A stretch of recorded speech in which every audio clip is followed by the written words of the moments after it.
Good evening, everyone. We're going to call our special council meeting to order for Tuesday, February the 13th, 2024 at 6 p.m. Thank you, everyone, for attending here this evening. Number 2 is declaration of pecuniary interest. Any members of council have a declaration of pecuniary interest? Seeing none, moving on to number 3 is our land acknowledgement. Penetanguishene respectfully acknowledges that we are on the traditional treaty territory of the Anishinaabe people and their ancestors, now known as the Williams Treaties First Nations territory. This includes Chippewa Tri-Council, comprised of Bosley First Nation, Rama First Nation, and the Georgina Island First Nation, Alderville, Curve Lake, Hiawatha, and the Mississaugas of Scugog Island First Nations. Also, once home of the Huron-Wendat, and more recently, the historic settlement of the Métis, Penetanguishene is now home to many Indigenous peoples. Penetanguishene is proud of its Indigenous name, and more importantly, that for thousands of years it has been and will continue to be an important homeland and gathering place for Indigenous people. We recognize that we are the stewards and caretakers of these lands and waters and are responsible to ensure that our Mother the Earth is here for future generations. Moving on, number 4 is our approval of the agenda. We've got a motion that the agenda of the special council meeting for February 13th, 2024 be approved as presented. Moved by Councillor Roux, second by Councillor Marchand. Comments or questions? Call for the vote. All in favor? And opposed?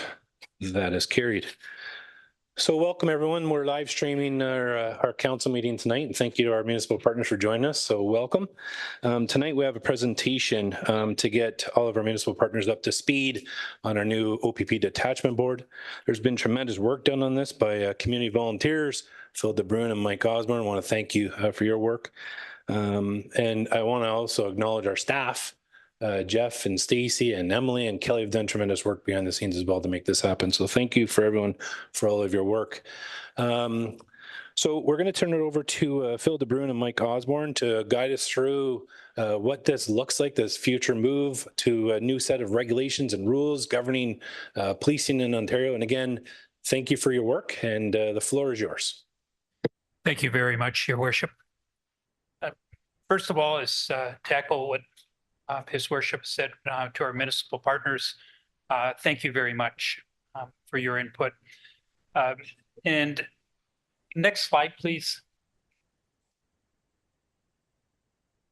Behind this this particular project that we're working on, if I may call that, because we've done considerable work to get to a point in time where we are, and our staff here has really been wonderful. And I think especially last week and yesterday, Emily, we spent a number of hours together putting just what we have in front of you together.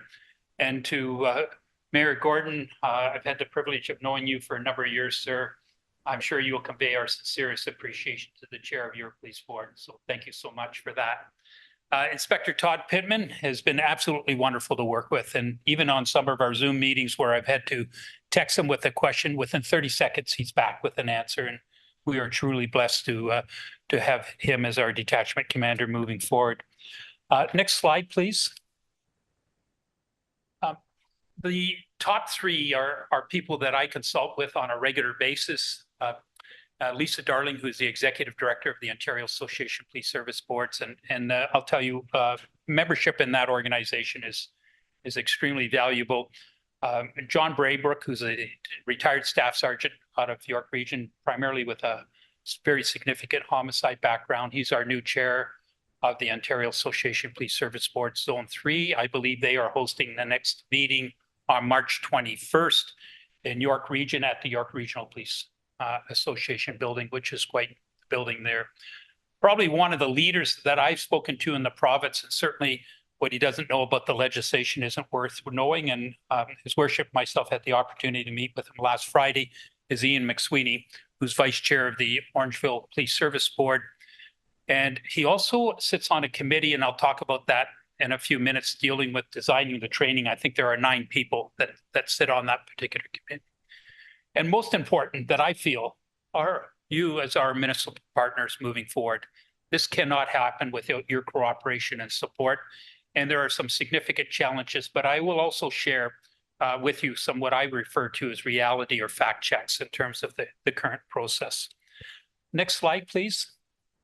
I think if we start out with section 1 of the legislation dealing with the Declaration of Principles, and This is nothing new because we have that under the current Police Services Act. But what is different under the Community Safety and Policing Act 2019 is the highlighted areas that we talk about there. And you can see the emphasis that is now put on in terms of the cultures. And we here, for instance, we are very rich with our Métis community, our First Nations community.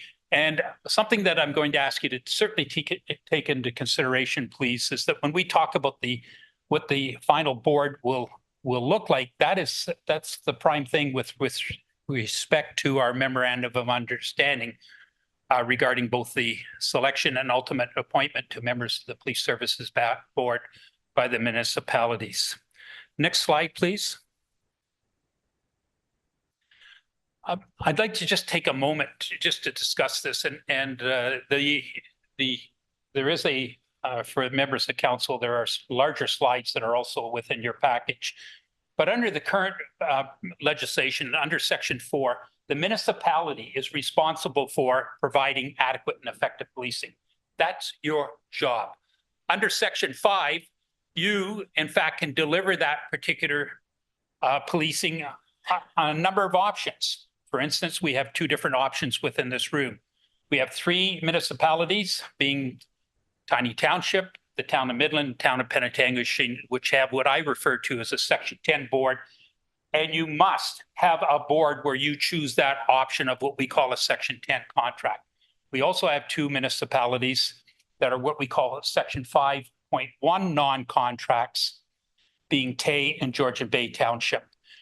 They do not require a board. There is an option if the municipality chooses to have what we call a CPAC, a Community Policing Advisory Committee, or the municipality can, and I understand this is the case, I stand to be corrected, you can invite the detachment commander in to do quarterly reports, no different than he does in this case to Section 10 boards. I understand in my conversations with Inspector Todd, he does about 25, 26 meetings a year with the municipalities. And that becomes very relevant in terms of talking about where we are going. If I could have just one other thing, and it's highlighted. If you look at the current legislation and you go to Section 10, subsection 9, it talks about the role of the board. And I stand to be corrected, but I don't know of any other reference other than that subsection. Under the current legislation, under the Community Safety and Policing Act, OPP detachment boards are referenced 86 times in the legislation. We will not be taking any time to talk about oversight of the boards, particularly as it relates to the Inspector General, but that's a new office that has been created. We will no longer have what we refer to as the Ontario Civilian Police Commission. Next slide, please. So what does it mean for the new board? And what does it, I'm asking the councils to take this into consideration. Our new board will be one board.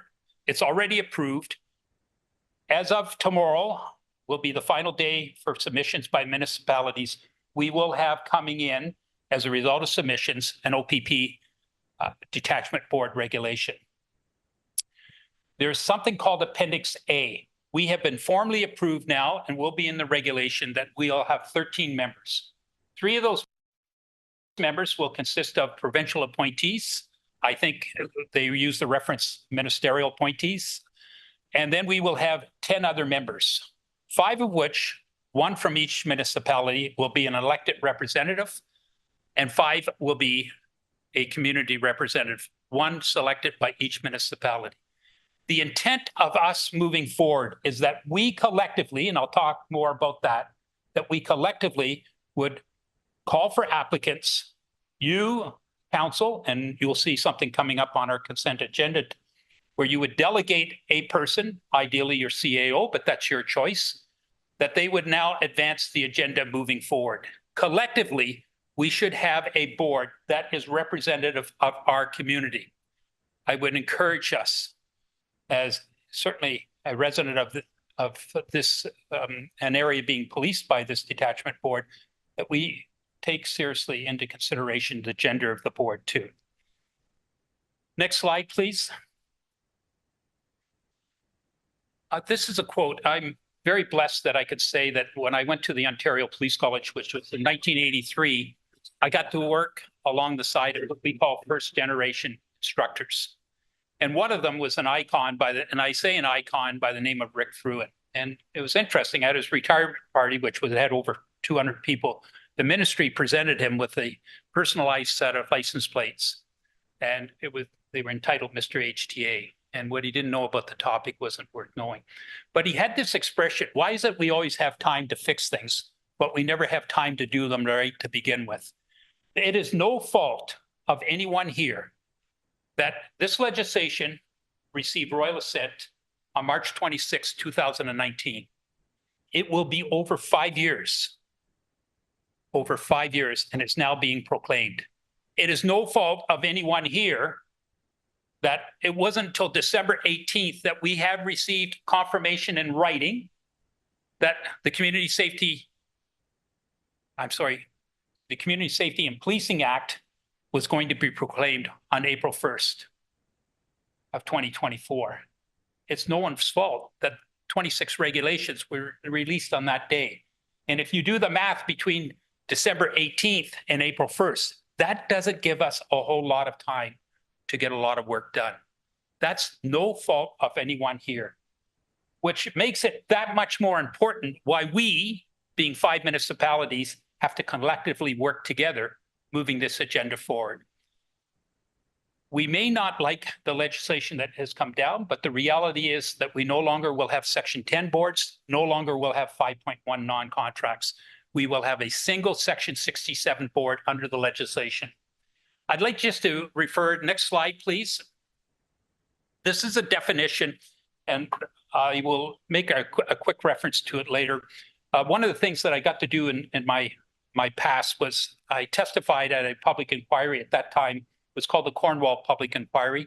At that time, it was the most expensive public inquiry in the history of Ontario. But I spoke to the words systemic failure.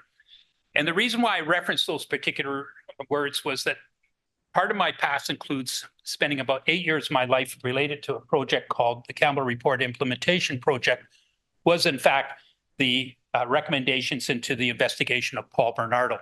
And some of you in here are old enough to remember that. Others may not be old enough to remember it. But I was asked to speak to systemic failure because those words, combined with other words such as systemic problems, systemic weaknesses, appear over 25 times. And basically, as it relates to us, this is a modified definition.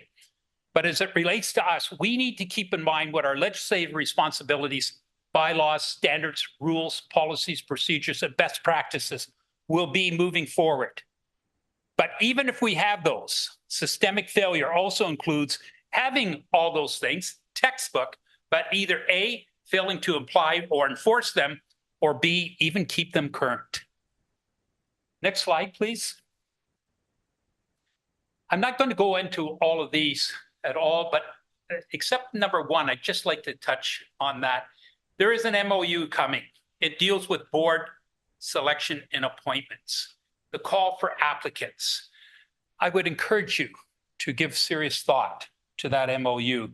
And this is a wonderful opportunity for us, and I'm talking about now a resident and a ratepayer, for us to collectively come together on an initiative that is consistent with the message that we want to be representative of our communities.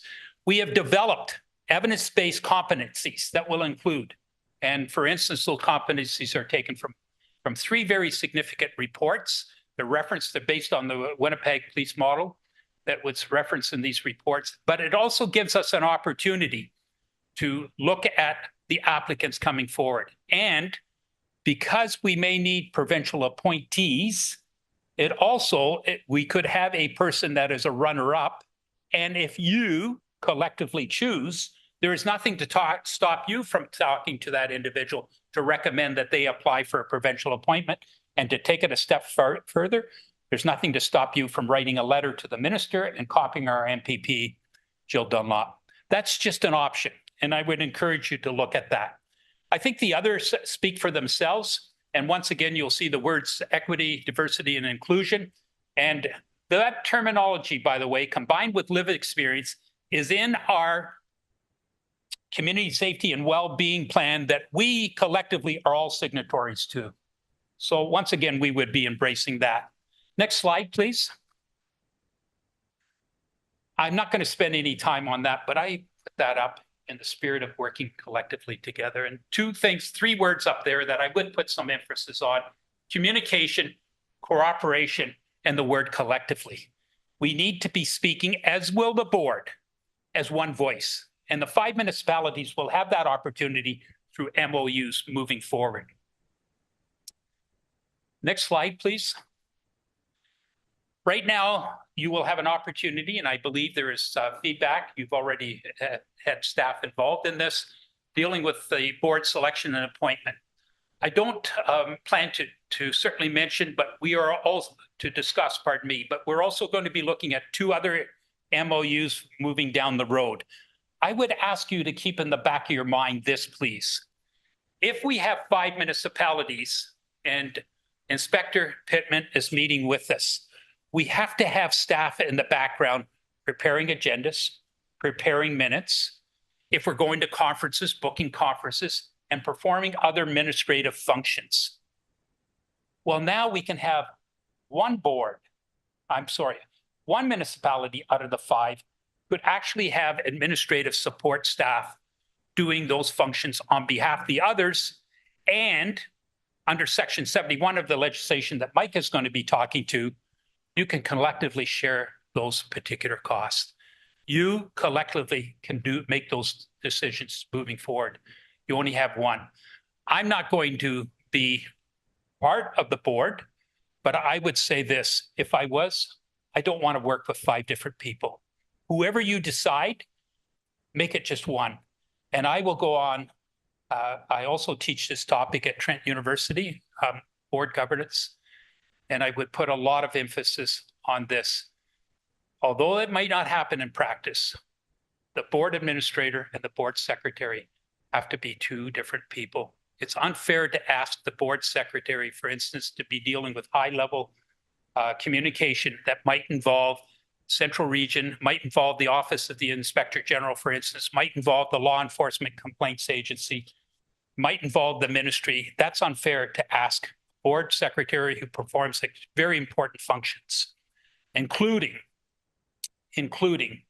the administrative support that's typically done, certainly by our board administrator.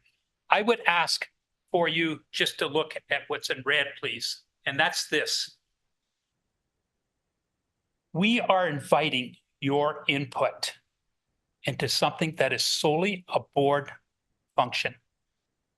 There are some aspects of the legislation that you as councils are involved with, but right now, proactively, you can get involved. 5 municipalities can come together. And this is a framework that is advanced to the chair of the board and the board to discuss. I would encourage you to give that some serious thought. And I'm not sure how many other municipalities in the province of Ontario are going to be given this opportunity, nor do I pretend to speak for them. Next slide, please. There's a really, really great report. Kelly, were you at the conference this year in Niagara Falls? Did you? Okay. Was there anybody else? I know Mike and I were there at the Ontario Association of Police Service Boards conference. This report was presented there. It was really interesting because it was only released on May 31st, publicly released on May 31st. It's an awesome report, 72 pages. It's really worthwhile looking at. But although it was a survey of 20 chiefs from Section 31 boards, this current Section 31 boards, there's a lot of things that are in common. And one of the concerns was there's no such thing as independence from the city, meaning municipality. And the proposed measure to improve concerns would reinforce the independence of the PSB with policy and training of councils. And that's what we're doing tonight. And as I say, I'm not going to be part of the board, but you are our political masters, if I can use that as an expression. You have 5 representatives on the board. You have 5 community representatives appointed by you and 3 provincial appointees that we may or may not have a lot of say in.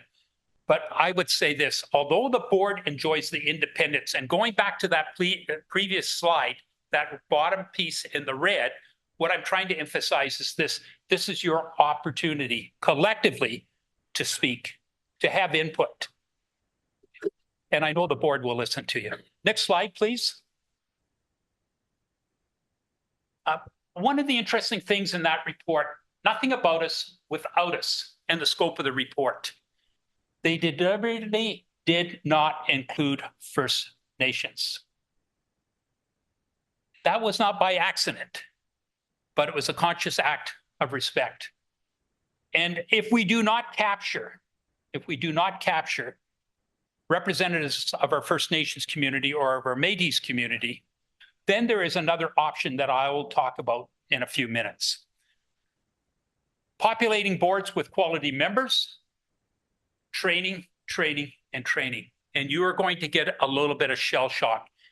But if I said to you that you're now going to sit on this board and you're going to have to, before you complete a single act as a member of the board, you're going to have to complete mandatory training. I can tell you recently I watched a board meeting that went 2 hours. Members are really, really stressed out as to what's coming down. And I understand that training will probably be here by maybe mid-March. So there's not a whole lot of time. But you've got to understand this, that this legislation is probably the most comprehensive amendments. And this is my area of specialty that we have seen since 1990. It's pretty intimidating when you look at it. I know there's at least 262 sections and there's a lot of regulations yet to come. Next slide, please. There was a question, what do you see as the 3 biggest factors affecting your police services board in the next 5 years? And next slide, please. What I found really interesting is that we, as an OPP detachment board, will not have anything to do with resourcing the service, because under the current legislation, section 10, it's the commissioner of the OPP who shall ensure adequate and effective policing. But the other 2 do impact us. And public safety threats, and Mike will be talking about that in legislation with respect to the role of the board. And the second one is leading an effective board. In other words, what is it that keeps chairs of the boards up? And that's a pretty intimidating function. And I believe, and we are going to work towards that, is that we're going to establish criteria for the selection of both the vice chair and the chair of the board to make sure they meet minimum criteria moving forward. Next slide, please. I just want to briefly talk about these particular items to begin with. So section 35, I'll speak more to that on the next slide, but that also involves committees of the board. And the board can establish by bylaw under section 42 of the legislation to create committees of the board. And in fact, we were going to recommend that there would be 4 committees, and I'll talk more about that after, but no board member would have to serve on more than 1 committee with the exception of the chair. The chair would be an ex officio member of each committee, but the chair could not serve as the chair of that particular committee. Section 46, board rules and procedures. What we have benefited from in the town of Penetanguishene, certainly well before my time when I was on the board, what we refer to as under the current legislation, sections 37, rules and procedures. We've got those. We just need to modify them, update. And that's something that Mike and I are currently working on to begin with. The consequential amendments, that will be something that I'll certainly put in writing back to the CAO to forward to his worship and members of council to consider, as this is a work in progress, to take a look at those pieces of legislation relevant to municipalities that you may want to review your bylaws while we're going through them. I know there's a process to be followed after, but it's something that we can take so that if steps are taken, and I certainly learned through his worship Friday that I don't have a full understanding of the process, but I'm willing to learn more about that. And we will have a board policy on transparency and accountability. And I'm a huge advocate of having the media involved with every piece of work that falls into the definition of open meetings. Next slide, please. This is section 35. But what I want you to do is just take a look at what I refer to as the oath or affirmation of office that each member has to take. And OPP detachment boards are specifically referenced there. The oath is a little bit different, but the bottom line is it applies to any other act or any regulation, rule, or bylaw. And we will need a number of bylaws as a board, and we will certainly need some assistance in drafting, not necessarily the wording, but the framework of those particular bylaws. And we have the expertise in this room to certainly do that, subject to the consent of council. The code of conduct, I'm not sure when you sit on another local board, if there's as much oversight to that local board as there is under this legislation. We have a standalone code of conduct, which we do right now, but there's much more than that. That's that reference I made 86 times within the new Community Safety and Policing Act. Next slide, please. This is significant. The mandatory training that I've also talked about, if the training isn't completed, but more importantly, it addresses also to committees of the board, having to take that. And I might add, we're still exploring whether or not it's going to be mandatory for any staff that's affiliated with the implementation of this legislation. Next slide, please.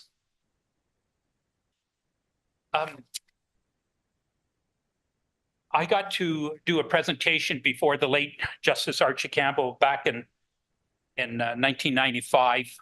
And that was into the review of the investigation of Paul Bernardo.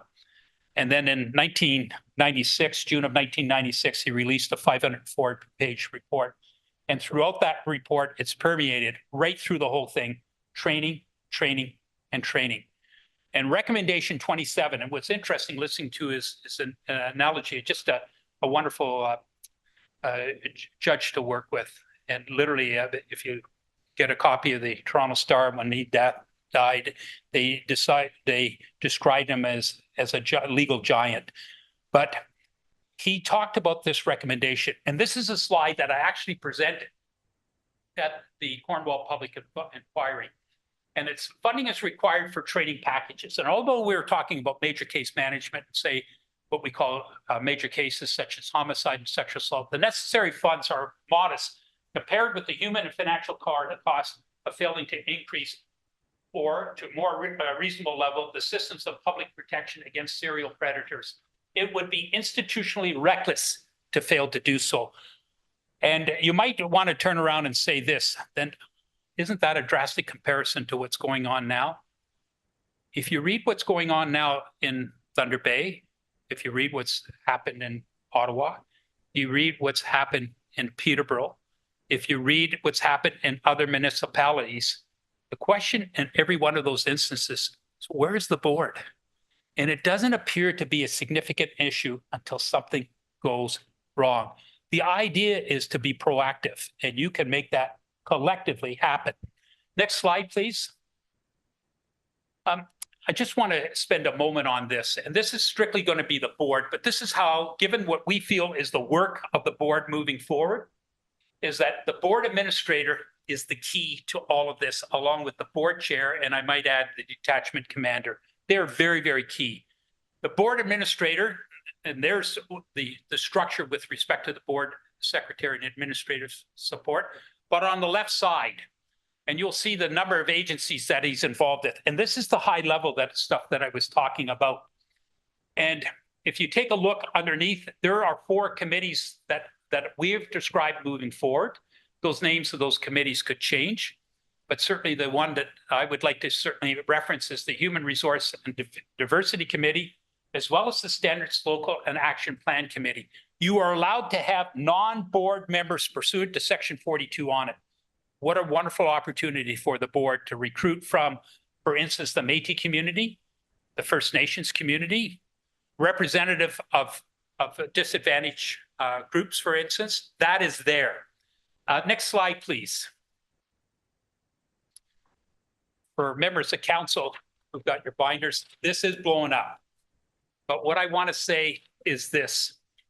If you were to take a look at the left side of that underneath the memorandum of understanding, you, being the municipalities, have a wonderful opportunity to collectively be proactive in terms of what our OPP detachment board will look like, how it will function, and how it will be accountable back to you through an annual report that is legislatively required.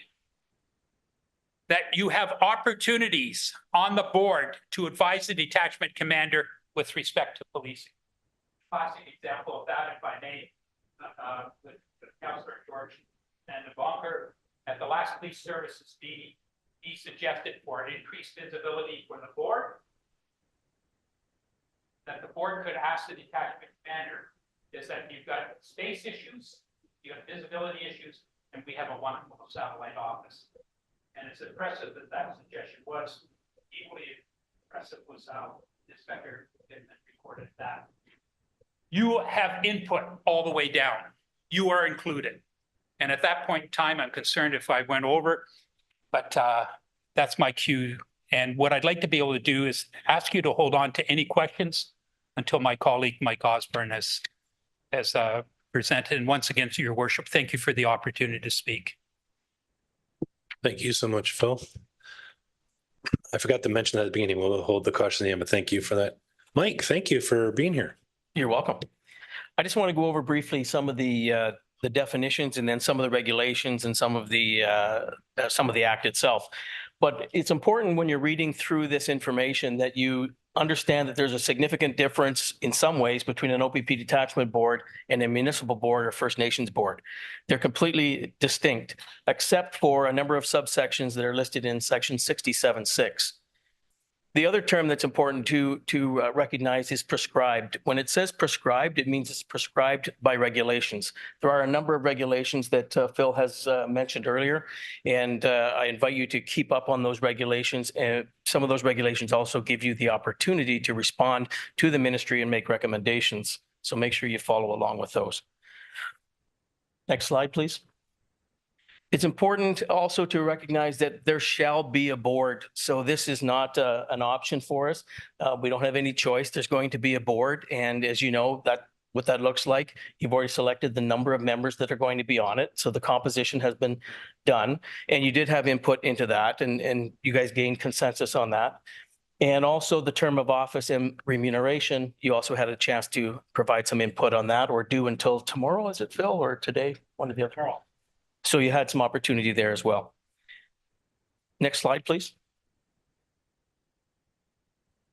The following provisions apply to an OPP board as if they were a municipal board, obviously with some minor modifications. But some of the important things to highlight is that when you're appointing, one of the things that you shall do is consider diversity, consider any diversity plans, and also consider competencies of the members of the board. And that's where Phil was talking about maybe coming together and saying, maybe this community has, a skill set here. Let's pick that person. And this other community might have a skill set here. Doing that together with your CAOs would be very helpful. And as Phil mentioned with the committees, the board shall or may delegate powers to a committee. And also just back up to number 2, training is mandatory and there's a code of conduct as Phil mentioned, and it's pretty extensive. You shall have a minimum of 4 per year. And remember, that's a recommendation. I think you might want a meeting or so more. And also your committees are going to need to meet as well. And you shall establish rules and procedures. Next slide, please. Phil was talking earlier about the community safety and well-being plan. It is the obligation of the board to consider all of them. So that would be the North Simcoe plan, as well as the plan that covers Georgian Bay. There's also some comment in the legislation that might require this board to consider any First Nations plans, even though they have their own voice. Next slide, please.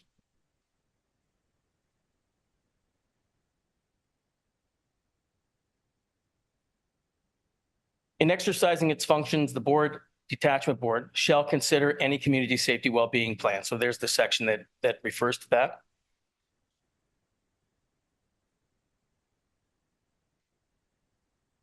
The board also is responsible for determining the objectives and priorities for the detachment, but they can't be inconsistent with any other strategic plans prepared by the minister.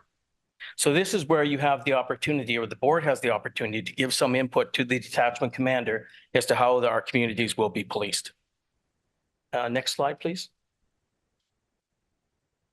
The OPP Detachment Board shall review the reports of the detachment commander. So that's once again our opportunity to see the work they're doing and make comment back to them. The detachment board down below, it just mentions that the detachment board commander or the detachment commander might delegate his powers to somebody else or her powers to somebody else. Next slide, please. The OPP Detachment Board shall also provide an annual report to the municipalities, but this doesn't prevent your representatives on the board from making more representations or more comments to you at your council meetings. You're going to have a member of council and a municipal appointee there, and you can request additional reports as well. The OPP Detachment Board shall comply with the prescribed standards, so that means we have to follow all of the regulations. Next slide, please.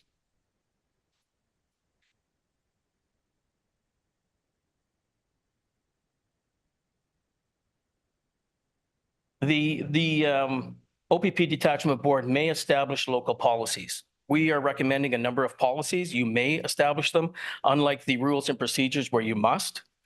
I don't think you can really get by without establishing some local policies, though. Next slide, please. Number 2 is probably the most important here. The local policy must not relate to specific investigations, the conduct of specific operations, the management or discipline of specific police officers, or other prescribed matters. Essentially, what it's saying is the board needs to focus on what the community needs, what our problems are, what our struggles are, and then we have to let the police deal with how to address those troubles, right? We can't be telling the police actually how to do the job on a on a day-to-day basis. And next slide, please. The OPP Detachment Board shall publish any local policies, and some of the ones that we had discussed were about transparency and accountability, about posting this information on the webpage, and about posting the board's rules and procedures. Next slide, please. The detachment commander shall, in accordance with the regulations, prepare and adopt a local action plan. And that action plan addresses how they will provide adequate and effective policing. And they also has to say how they're going to address the objectives and the priorities set by the board. Those objectives and priorities are also set by the communities. And you had an opportunity to do that as well. And you will have an opportunity to do that. Next slide, please. Some of the things that will be included in the action plan is the detachment commander is going to have to address a number of things. And they're listed here as an example, how he's going to address or she's going to address violent crime and clearance rates for violent crime, how they're going to address youth crime, road safety, and other things that probably showed up in your list of priorities that the communities submitted to our detachment commander earlier in the year. And next slide, please.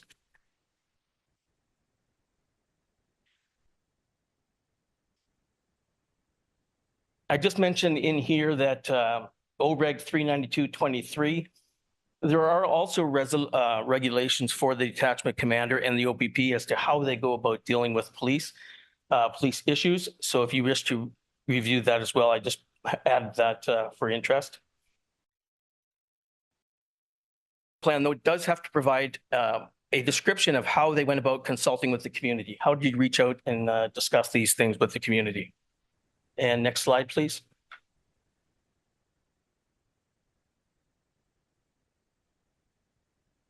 The municipal council of any municipalities that receive policing from the detachment. So this is, once again, when we actually get to dealing with this work and actually following the, let me back up.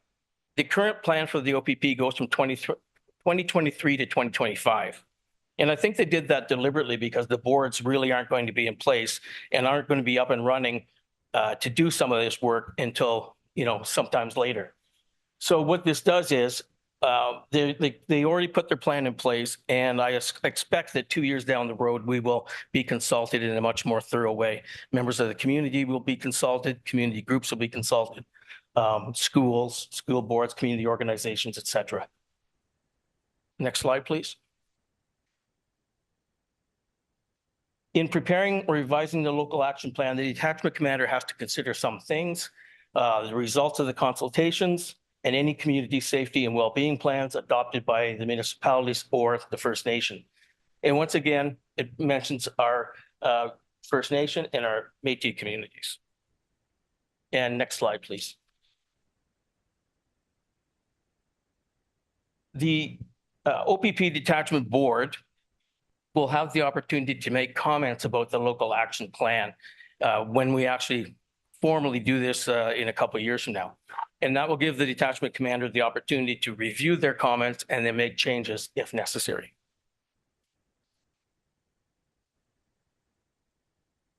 And next slide, please. Once again, looking at transparency and accountability, the local action plan shall be published. And that's really the important part of this slide. Next slide, please. The OPP Detachment Board shall prepare estimates in accordance with the regulations on the board's operation, other than the remuneration of board members. And those are decisions that the councils are going to have to look at, is that remuneration piece. That estimate will be submitted to every municipality, obviously. Next slide, please.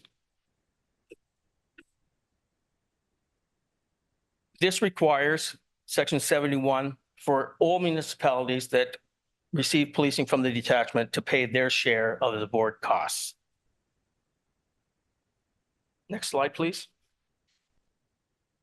So, thank you. I just wanted to make a couple of comments about the work that Phil De Bruin has done. And Phil, in my opinion, is an expert. And so I think we can take a lot of guidance from the words he says and the things he's doing. He has studied this legislation carefully. He has met with many experts, as he alluded to earlier.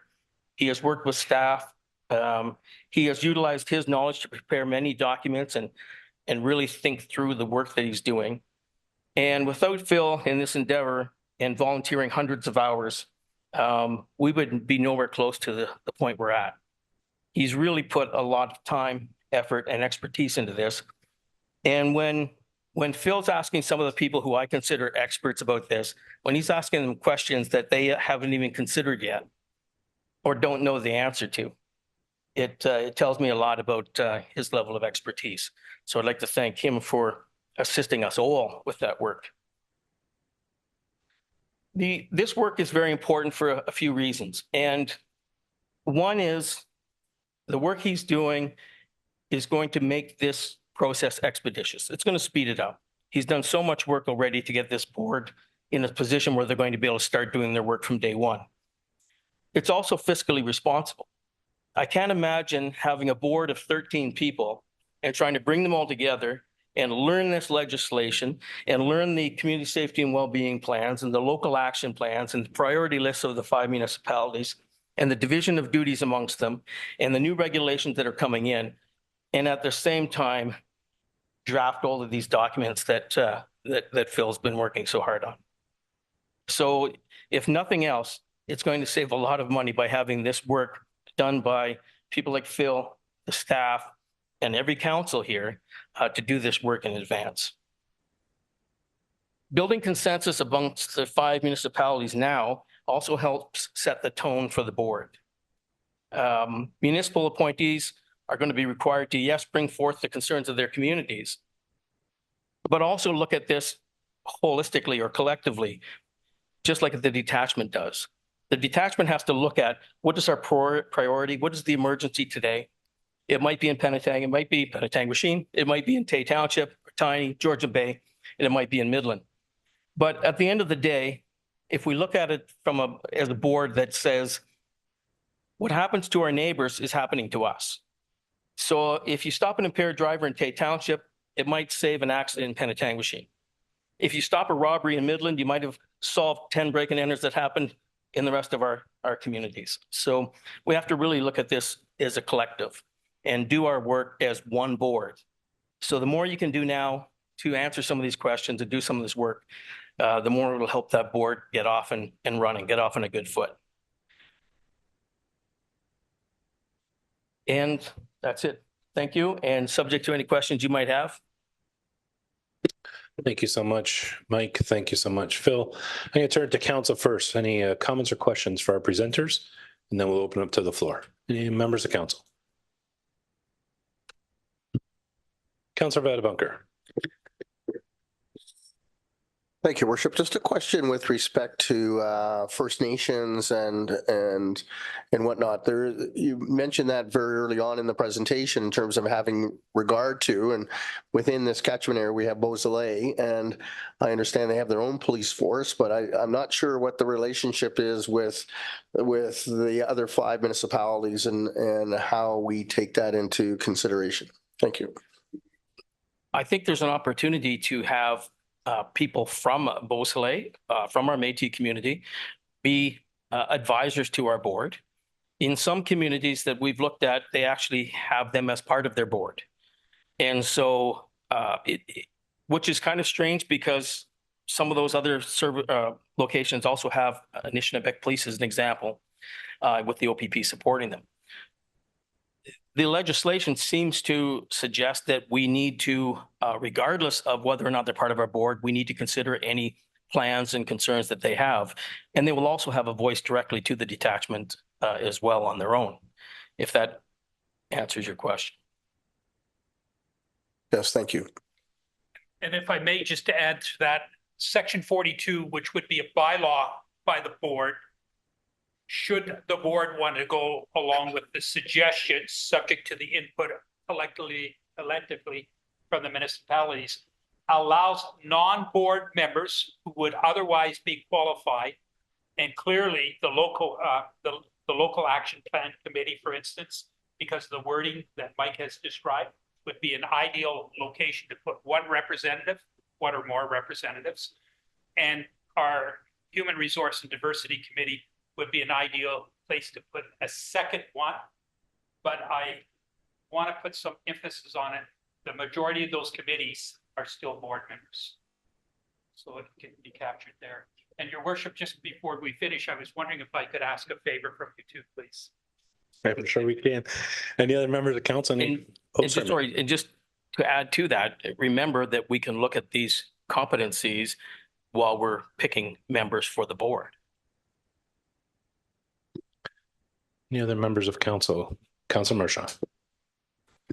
Thank you, Your Worship. I have a couple questions. My first one with regards to provincial appointees, how is that?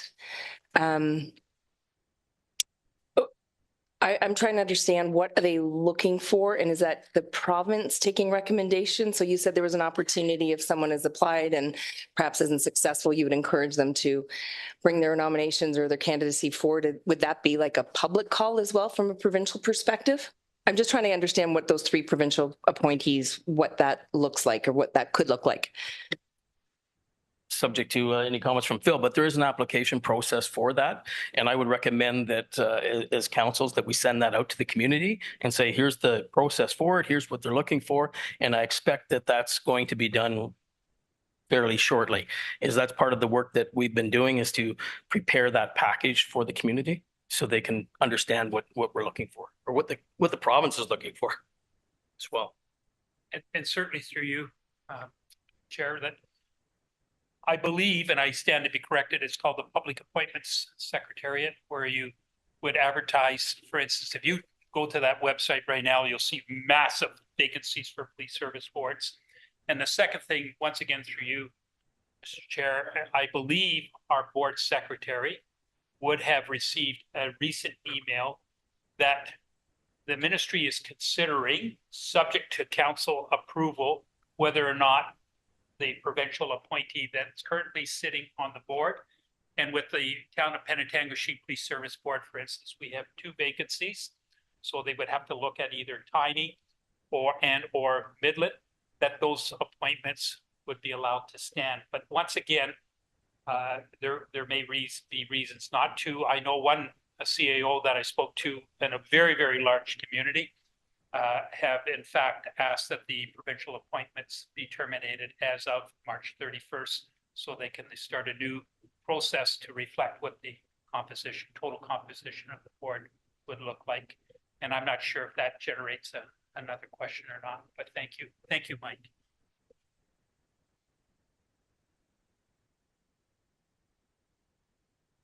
Thank you.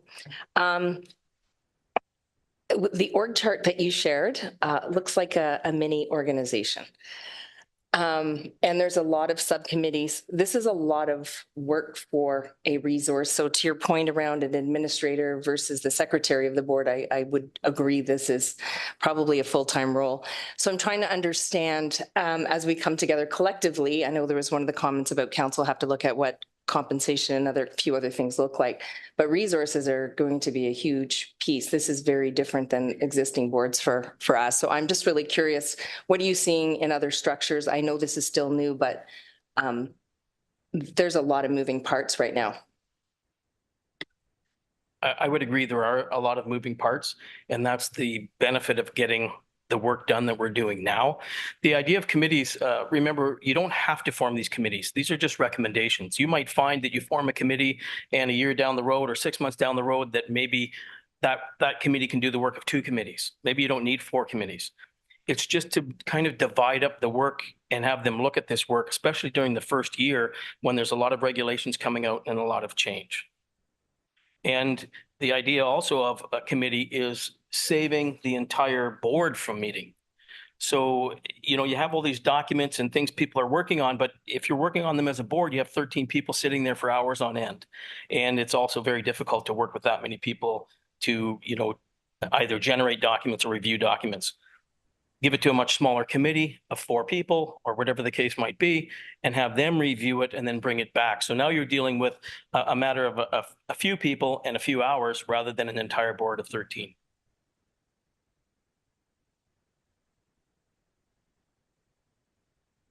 Thank you. Follow up? Any other members of council? We'll look to our municipal partners. If anyone has any comments or questions for our presenters, if you do, I just have you come up next to Emily, just so we can get you on the record and anyone who's listening can hear you. So there's a mic next to Emily. I'll just have you come up. If you can state your name and your municipality, and our presenters will be happy to address your question. Mayor Gordon.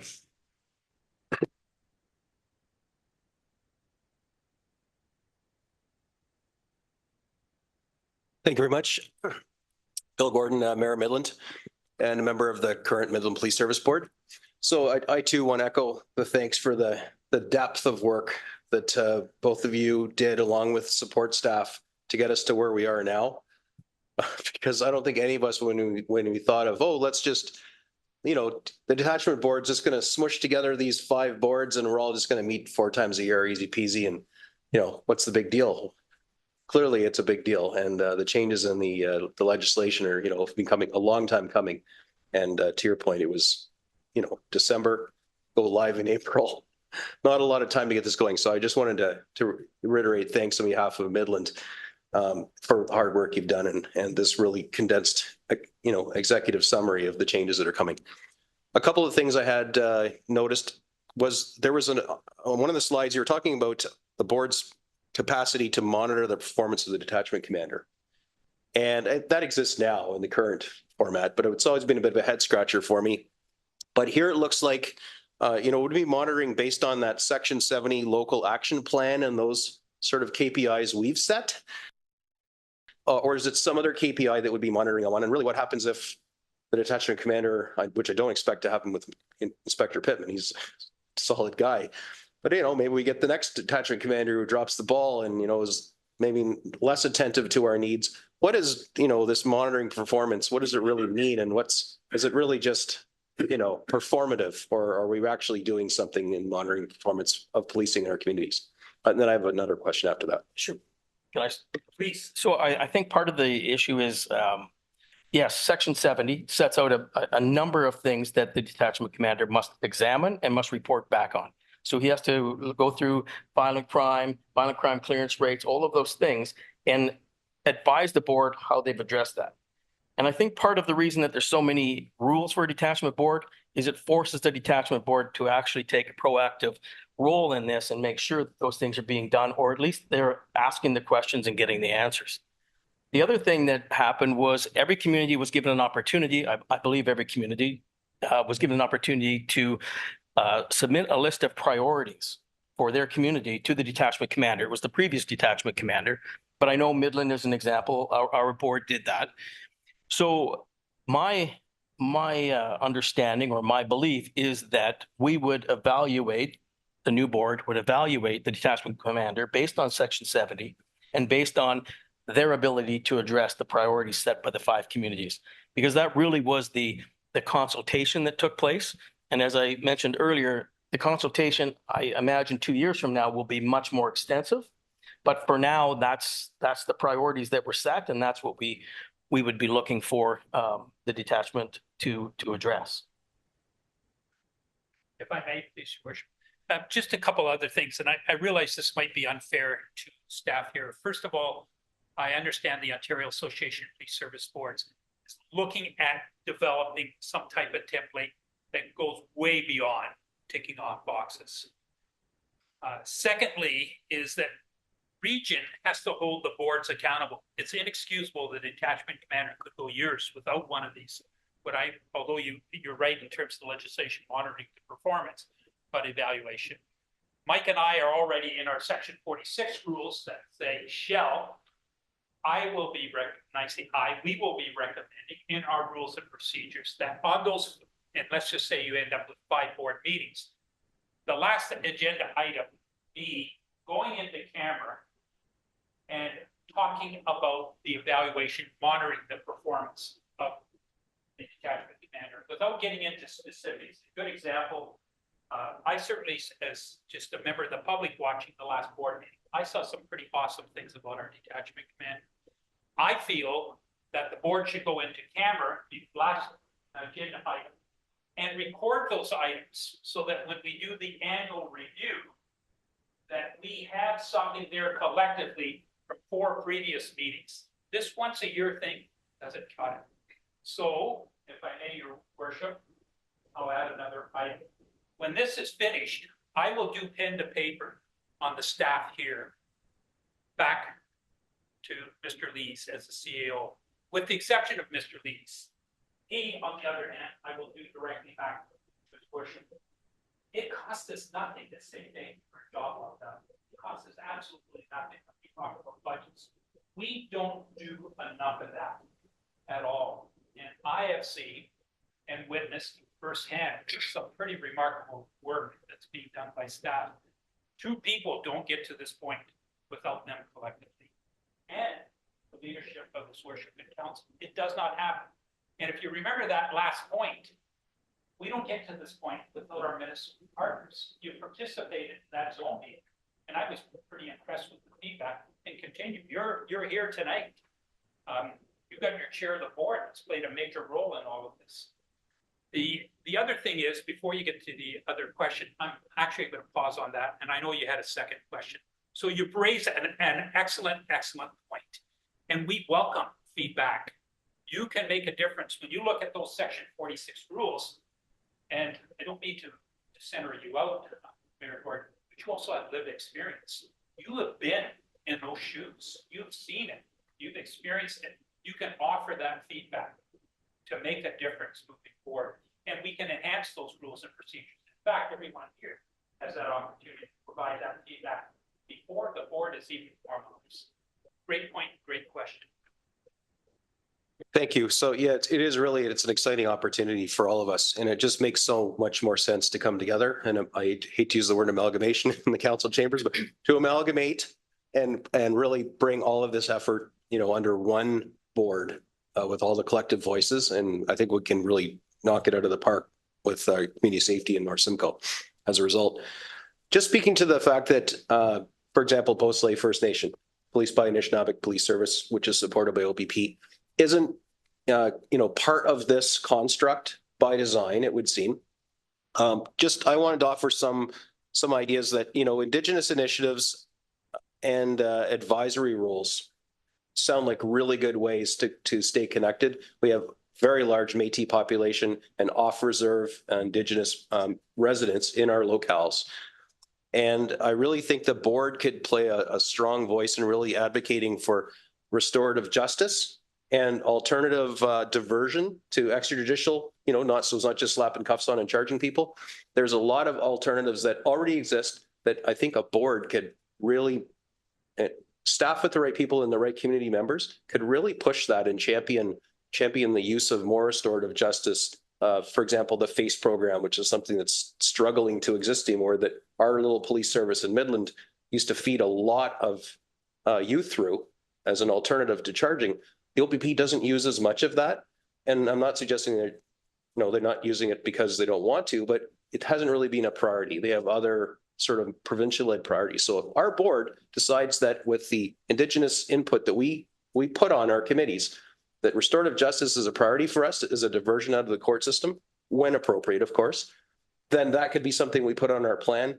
And I could think we could see a lot more of that happening in North Simcoe as a result. So I think it's a real opportunity, not an opportunity lost because they're not actually board members, but we have enough of the population, and not just them, there's other cultural communities growing largely in our community that would really benefit from being part of the policing solution as well. So I think this is really good. I'm excited about it. So that wasn't really a question as much as more a comment that I don't see the fact that Beausoleil is not officially in here as a misstep or an opportunity lost. I think there's lots of opportunities for us to include our Indigenous residents and neighbors in this new board.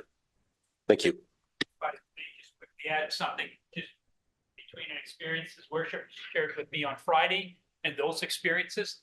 I have no idea what the final composition of the board are, but let's say the two of you were on the board, along with whoever the chair is. You have what the CAO, what is in fact in our community safety well-being plan, and in our competencies, lived experience. Look what you can do to enhance that whole part of what the plan is moving forward. And nothing is finalized until the board signs off. You have a wonderful opportunity. And should you end up be on the board, you can expand on that. Mike, you may want to add something. Just in addition, the board is required to consider all diversity plans as well. So if a community has a diversity plan, the board has to consider that. And that might be in a community's diversity plan, the use of restorative justice as an example. Anything else? Your Worship, I was wondering if I could ask that favor from you, please. Sure can. The mic's yours. Just to direct it. I know that typically I'm not sure if any member of council's old enough to remember the words homework assignment, but I was hoping that in their materials, they would look at tab 5 for us, please. That is the framework of the annual report from the board to council. There's a framework there. It's not very long. It's laid out the way it is for a purpose. I would kindly ask you to please look at that framework. And if you've got suggestions either to add, to delete, or to enhance, if I may, and once again, through our CEO, if those comments could be, Mr. Lees, forwarded to the Executive Services Executive Assistant and copied to you, and then they can be compiled. And once again, that's with your permission, Your Worship. Thank you. Do any of our other municipal partners have any comments or questions? And thank you for your comments, Mayor Gordon.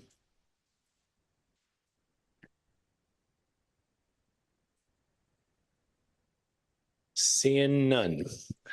I'll start by thanking both Phil and Mike for being here tonight. Mike, you provided some kind comments about Phil, but Phil is in turn provide the same depth of expertise that you've provided to this project. So I think hats off to both you gentlemen for the work that you've both done. Tremendous amount of work has been done by your parts. Phil, you mentioned at the start of tonight that this was nothing that we all created. This has been a government project. They enacted the legislation. And on behalf of our council, I want to thank you for your work, because I think many people have mentioned we wouldn't be nearly where we are tonight without your expertise, guidance, and support. I know I've probably only been copied on about 1/100th of the emails and communication you put out, But like Mike said, hundreds of hours that you gentlemen put in. I can't thank you enough for the work. And I think we're going to be a leader in the province, and we owe it to you for that work. So thank you so, so much for all that you've done. The passion, the work, and everything is just immensely grateful. Thank you. All right, Council. Finally, no comments or questions for our presenters. Moving on. 6 is our consent agenda. There's a bunch of documents, and Mr. Brune just mentioned that that one tab 5. If there's any comments, please forward them off to Emily, and it will be compiled on our behalf. So I have a consent agenda. Items have been given due consideration, be received for information. I'll look for a mover. Councillor Marshall, seconder. Deputy Mayor LaRose, further comments or questions? Seeing none, we'll call for the vote. All in favor? And opposed? And that is carried. So as was mentioned tonight, a lot of work's been done, but there's lots more to go. And what's been started is some memorandums of understanding to start this work. So we can get the composition and the policies and all this work to happen. But it's really to give some delegated authority from our council to our CEO to do all things that need to happen. I know from my perspective, we're under great hands, but again, the work still needs to continue past tonight. So we need to rely on our staff to guide us through this process. A lot of work has been done, but will continue to be done. So we have a motion that speaks to that tonight. As was mentioned as well during the presentation, we'll have police service boards there too. Part of our motion tonight speaks to the members that we have appointed to those boards can no longer serve on the police board because it won't be active on April 1st. So myself and Councillor Vada-Boncoeur serve as our council members, and member of the public, Brian Cummins, serves. Just because there is no police service board, we need to retract those appointments. So that's what our motion's speaking to. I'm going to turn to the CEO. CEO Lees, if you can just go over high level this MOU and any high level piece you want to inform council about. Thank you, Your Worship. The MOU, I think, is laid out very well. It really touches on the appointments and selection process that's being proposed collectively on behalf of the 5 municipalities to essentially form the new board.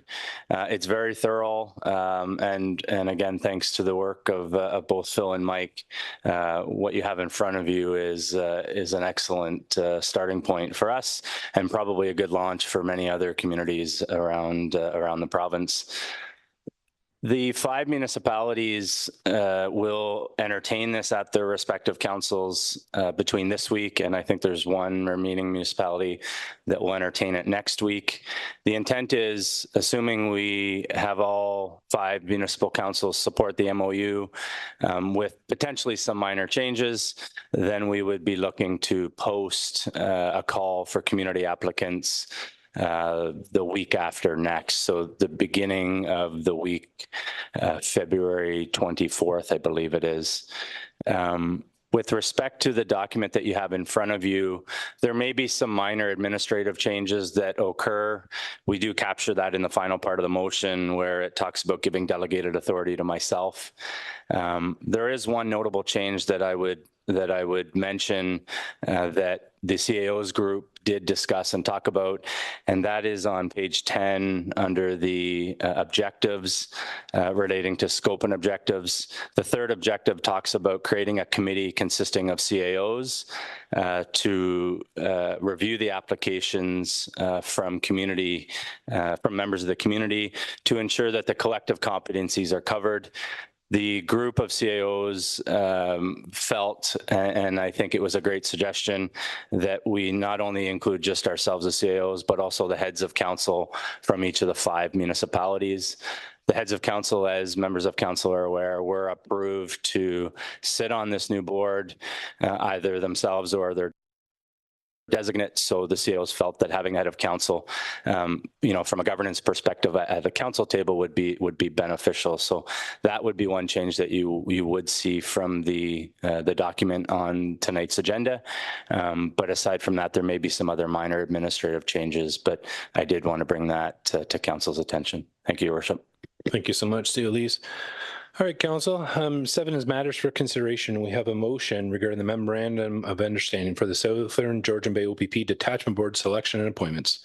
The council approves the entering into a memorandum of understanding related to the terms of the agreement between the 5-member municipalities of the Southern Georgian Bay OPP Detachment Board regarding the selection and appointment of 1 member of council and 1 community representative to the Southern Georgian Bay OPP Detachment Board in accordance with the Community Safety and Policing Act 2019 as presented.